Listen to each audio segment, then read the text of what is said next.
the EV group meeting here, and it's my pleasure to introduce to you Murali Nathan, who comes from us from BZE, and he's going to tell us about their electric vehicle report. So Murali, welcome tonight, and we look forward to what you've got to share with us.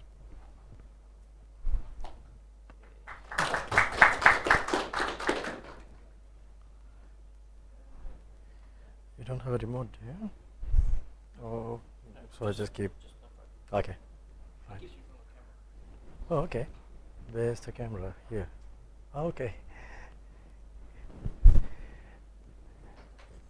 Good evening, everyone, and welcome to this presentation from Beyond Zero Emissions. Beyond Zero Emissions, for those of you who haven't heard about us, we are a engineering and science research-based organization run entirely by volunteers. I'm a volunteer too, though in my other life I'm an electrical engineer as well. Today's presentation on electric vehicles is the 6th in our series of Zero Carbon Australia plans.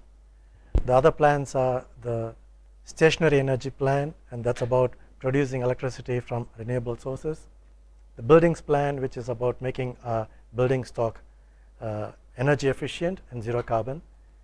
Then there was a high-speed rail report which laid out the costings and the economic and technical feasibility for high-speed rail between Brisbane and Melbourne along the east coast.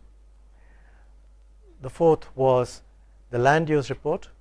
The fifth was what we call as Australia, the renewable energy superpower. And this is the 6th report that we have launched. And it forms part of a bigger group of plans that involve freight transport, and other public transport programs as well. At the beginning, I have to say this, in developing all these plans, we had 6 key areas that we wanted to address. One was that we hope and wish that by the time we transition to all of these plans, we would be 100% powered by renewable energy. The second was that whatever technologies that we used, it had to be off-the-shelf, proven, commercially available, scalable technology. So we are not talking about something that's in the future. We are talking about technologies that are currently available commercially. The third issue that we always keep in mind in drawing up our plans is that it has to address our energy security. Energy security is very important for any country, and we always make sure that our plans address that. The fourth is that we need to ensure that food and water security is sustained as well. And the fifth point that we include is that we have a very high standard of living that is the envy of the rest of the world, and we need to be able to maintain that high standard of living. So whatever pathway we progress, it should not upset our standard of living. So these are some of the things that we actually keep in mind while developing our plans. And obviously, the 6th most important criteria was that we need to make sure that the environmental impact will be maintained, will not be adversely affected by any of the plans that we have. So those are the 6 plans. And I also have to mention that in today's electric vehicles report, there are some things that we considered. We left out other types of vehicles. We looked at only cars used for personal transport in the big cities and towns of Australia, so urban transport, personal transport. And we looked at electric buses for, again, in the public transport sphere in cities. We looked only at 100% electric vehicles. We did not look at hybrid vehicles. We did not look at hydrogen-powered vehicles. There is enough room for hydrogen-powered vehicles in the future, but we are not there yet in terms of the supporting infrastructure. We are already there with electric vehicles, but we are not there yet with hydrogen-powered vehicles. Hydrogen-powered vehicles will definitely play a big part in freight transport. But in this report, we have not included hydrogen-powered vehicles. We have not included hybrid vehicles. We have looked only at 100% electric cars.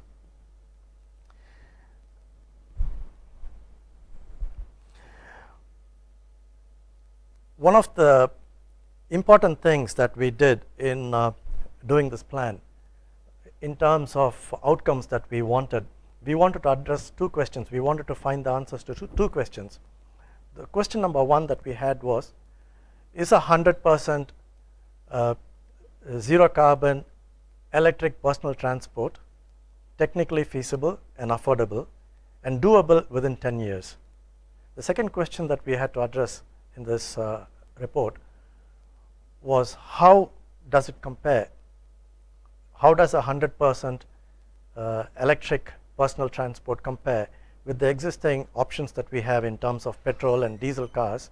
How does it compare in terms of comfort, in affordability, in a wide range of other factors? So those are the two important questions that we try to address as an outcome from this report. And then people often ask, why this urgency about 10 years? Why do you keep fixating on this 10-year plans? And the reason for that is, we all know that global warming is a serious issue, and we also know that 195 plus countries signed up in Paris last year to do something about it. And the consensus was that a 2-degree rise above pre-industrial levels was something that was not acceptable. We had to be well within that. And in fact, the more important secondary target was, we should try and bring it down to 1.5 degrees above pre-industrial levels. So that's the kind of targets governments have been talking about around the world. To achieve that, we need to actually reduce emissions from road transport, because that's a very important and easily doable side of things. As you will see from this slide,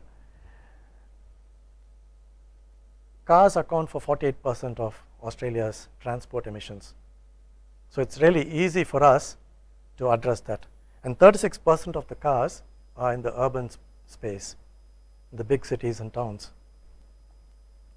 So that's something that we can actually address very easily.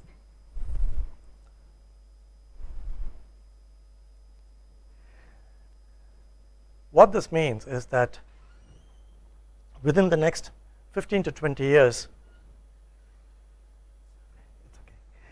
it's possible for us to actually move away from fossil fuel cars to 100% electric cars. Several important research institutes around the world, as well as financial policymakers, Bloomberg New Energy Finance Group, all of them speculate that by the year 2025, there would be a significant reduction in the manufacturing of fossil fuel cars, petrol and diesel powered cars. That's why we say that conventional cars have to go. Their timeline is limited. EVs have arrived, and just to give you some figures from Europe, I'm sure most of you might be aware of it as well. In Norway, only 1 out of every 3 cars sold is still a fossil fuel car. 2 out of 3 cars are either 100% electric or a hybrid, like Mitsubishi Outlander, for example. And countries like Netherlands have legislated that there will be no further sales of petrol and diesel powered cars after 2025. Norway is planning to introduce such a legislation. Germany is planning to introduce a legislation saying that from 2030, no more petrol and diesel powered cars. I mean, Germany, the home of BMW and Mercedes-Benz, they are saying that from 2030, we are not going to allow the sale of petrol and diesel powered cars. So that's the way the world is moving ahead. EVs have already arrived. What we looked at in this report is the economics of EVs. How does it compare with fossil fuel cars?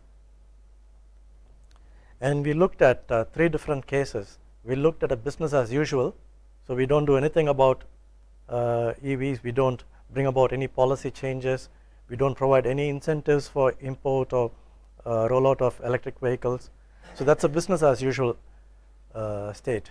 And then we compared it with 2 different scenarios for electric vehicles.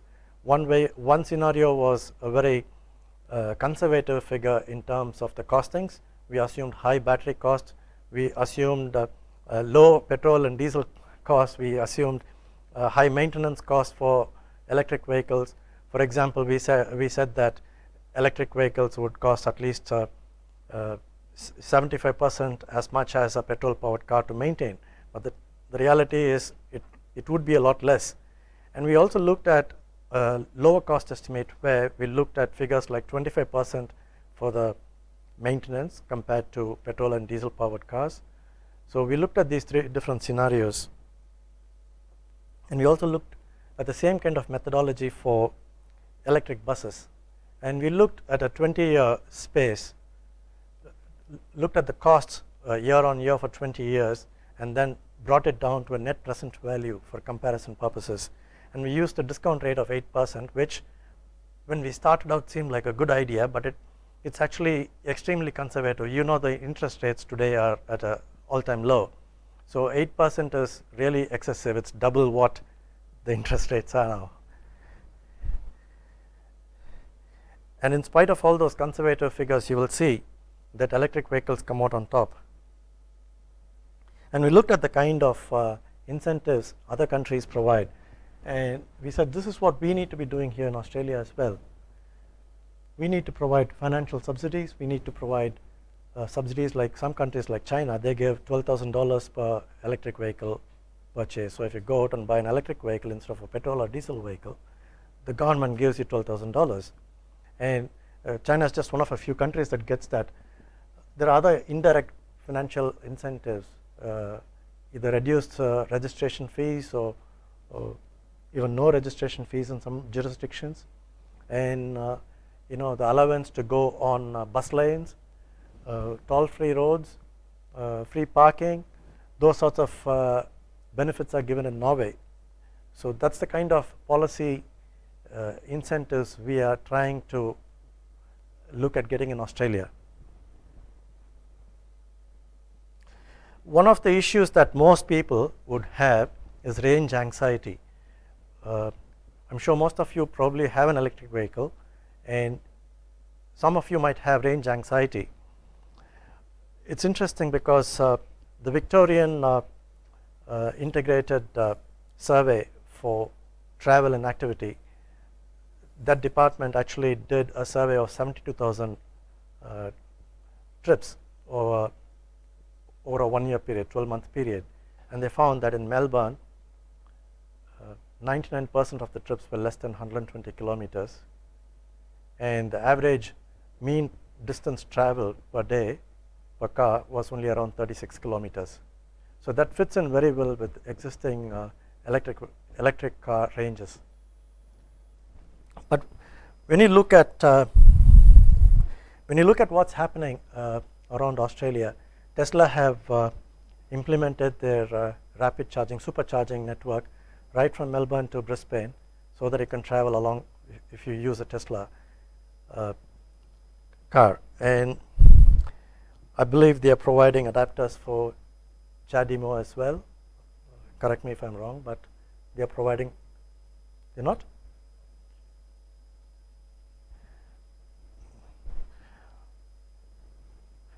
I thought they were providing adapters for that, but at the moment we do have a little bit of confusion with 4 different high-speed charging systems, which is unfortunate. But as you'll see, the range of electric cars is much more than the median distance traveled every day in Melbourne, and also for 99% of the trips. There's a company, I don't know if you heard of them, Tritium. It's an Australian company, and their refill charging network in Queensland is about 430 kilometers. They're doing some very good work. They're exporting all over the world with their system. So we could expect to see a lot more around Australia. Electric cars are going to be flooding the market. So we would be very silly to ignore the reality.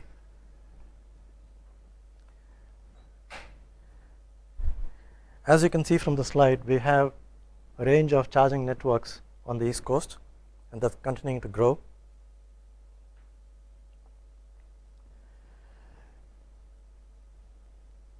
So in terms of the points that we set out at the beginning, we said we need to find out if electric vehicles are technically feasible whether they are affordable and they're doable within 10 years. And we also wanted to know if electric vehicles compare favorably with petrol and diesel cars in terms of performance, in terms of convenience, and so on. All of you who have electric vehicle would appreciate that the performance is significantly better than a petrol or a diesel car. So you don't need to talk to the converted about that. But in terms of convenience, you can have home charging if you have a solar PV and charge at home or charge during off-peak hours. It's going to be incredibly cheap. It's nice to drive. So we do address the convenience factor. In terms of the economics, we use the following modeling method. We looked at historical car fleet trends, and we looked at the future size and component of the car fleet, and we made a few assumptions on capital costs, operation and maintenance costs, fuel costs, and those those assumptions came from different departments of the government, federal government. So we used two different sets of data, one as a very conservative figure and one for a very low cost figure. So we did the cost comparison of a business as usual with 10-year transition to electric vehicles, urban electric vehicles.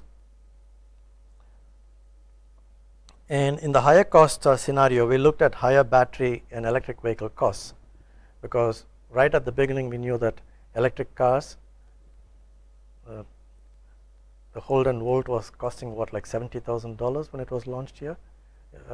Most people would have been put off by that kind of cost. You can buy a decent petrol-driven car for $35,000, so a Cruise for $35,000.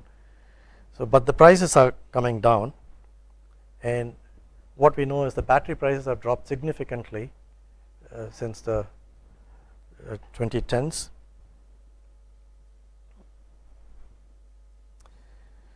So we took a 20-year time frame for a business as usual scenario, and we looked at the costs, and it came to something like $993 billion on the business as usual scenario, where you can see there's the capital cost, which is the cost that you invest in your cars. There's a maintenance cost, operation and maintenance, which includes rego, registration, insurance, and we took certain assumptions. We just took the value for a 35-year-old male driver with zero no claim bonus and those sorts of things.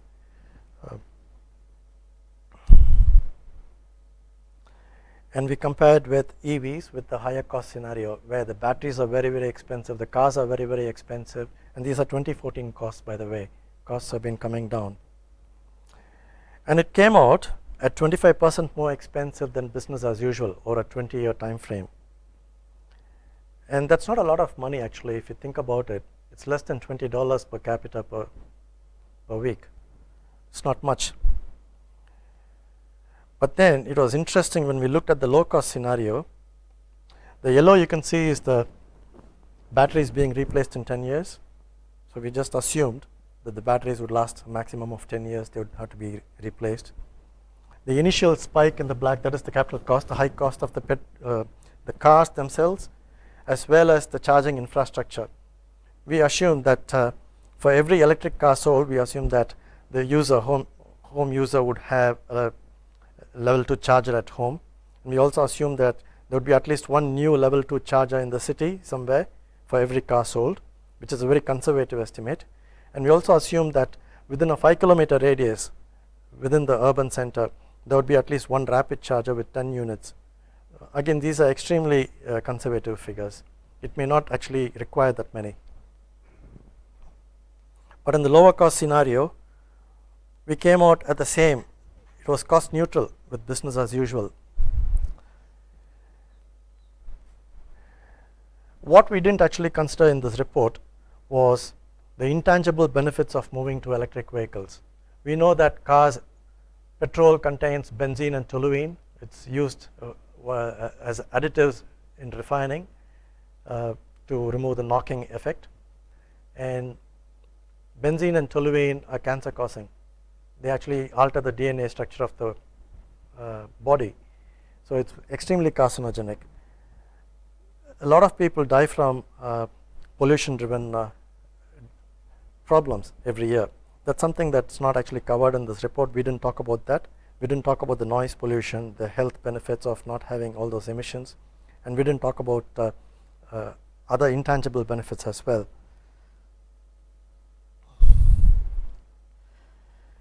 So a rapid shift to urban electric cars operating on renewable electricity eliminates 6% of our emissions in the cities. That's something worth striving for.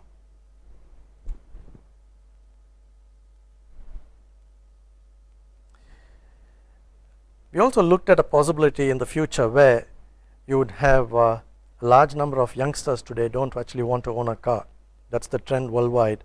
In cities like New York, 50% of the people don't have a car, and it's the same in London and Berlin. The younger generation probably feel that they have more important things to do with technology. They would rather not have a car. Car share has become the very important part of the younger generation, and the future is also with driverless cars. We don't know how it's going to work out, but we estimate that there would be a falling off in total car population. So that's the redundancy. The yellow is actually the redundancy, because we will have a lot less cars on the road.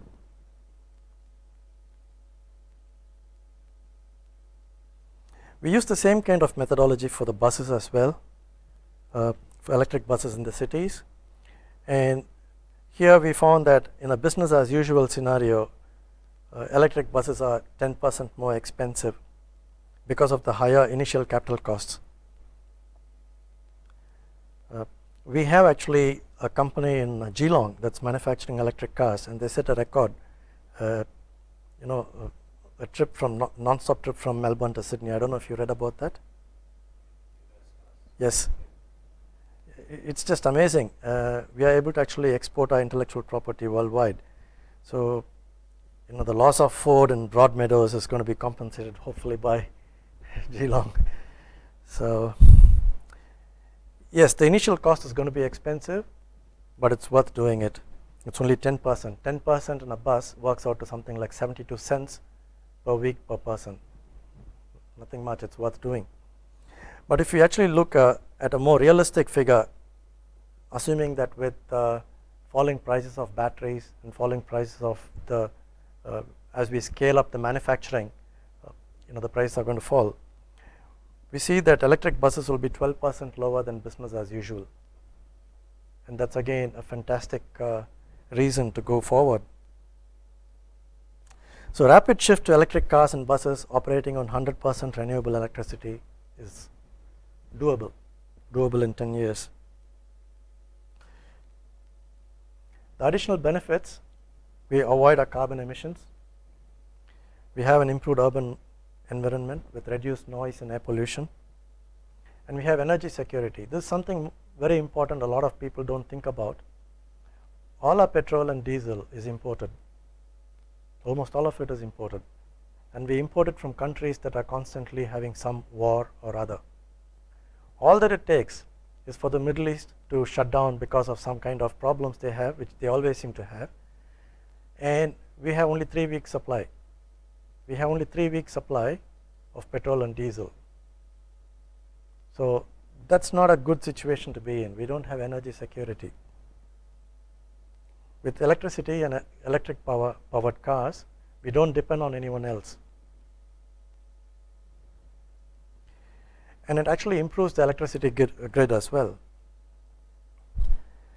As you can see from the slide, which was in Sydney in January, the peaks are the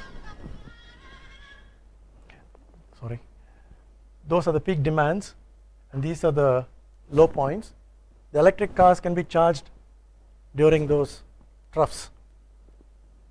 So with smart grids, something that Standards Australia is working on, they are working on smart grids and future grids.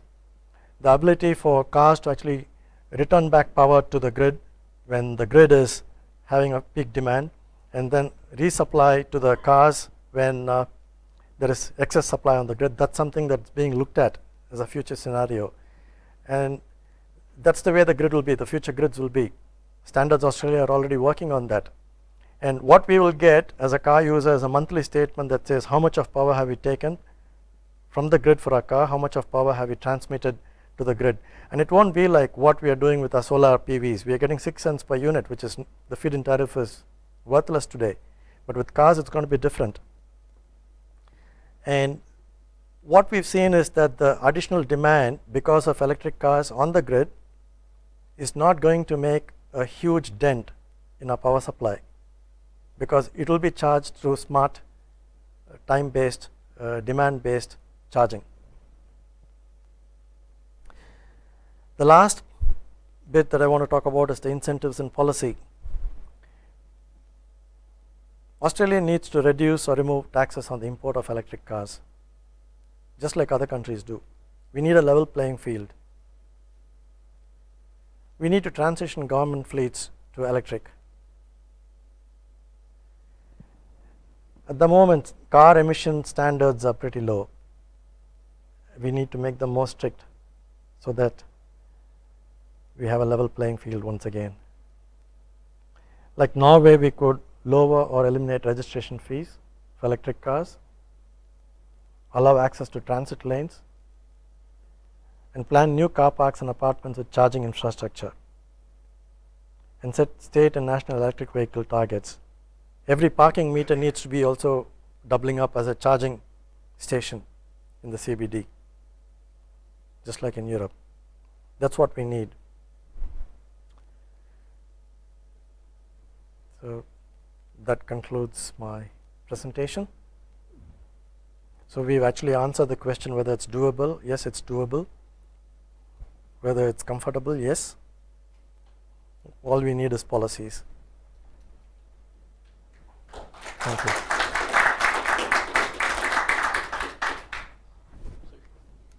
Thank you very much. Thank you.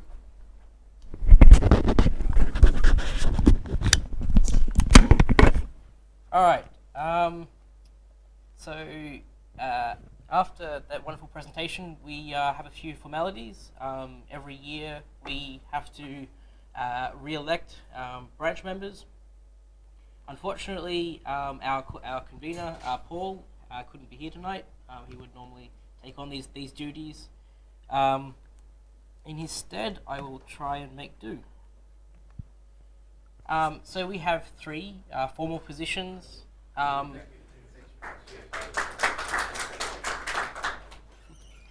We have 3 formal positions that are always open. Those are the convener, whose responsibilities involve helping to arrange presenters for the seminars, often involves introducing them, thanking them, general organizing. We also have the secretary, that's myself at the moment, who simply is responsible for sending out email notifications. There's wonderful notifications that you get, sometimes not very long before the event. And the third position is treasurer, which in my opinion is one of the most involved positions, which is currently David. So first of all, there's also a few open positions just for general committee members. Mario and just you, Mario. No one else here today. There's Clint as well, who's not here today.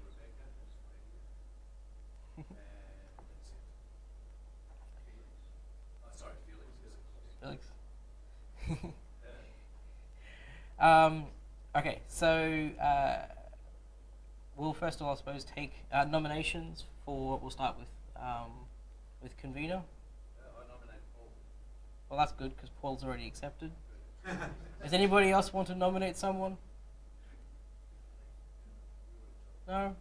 Nominate yourself? No? All right. All those in favour of Paul? Good, thank you. So nominations for secretary. All right. I accept the nomination. Yes. Any other nominations? Anybody else want to take over from me? No one? Formalities? Thank you. All right, for treasurer, Nominations? Well, I can nominate David. I'm pretty sure. Right? Do you accept?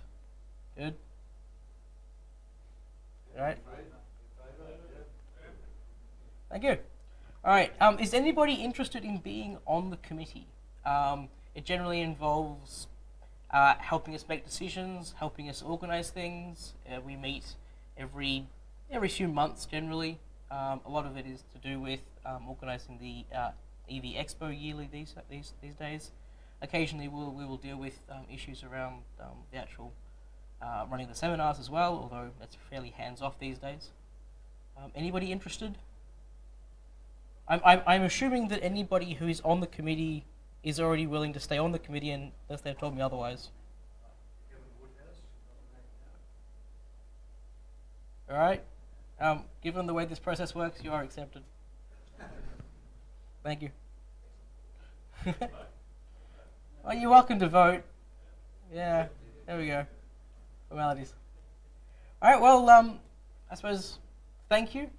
Yeah, I hope that's all I meant to do. Existing committee members. Well, as I said when you were talking, I assumed that anybody who hasn't already told me that they don't want to be a committee member, given there's only you in attendance, is going to stay a committee member.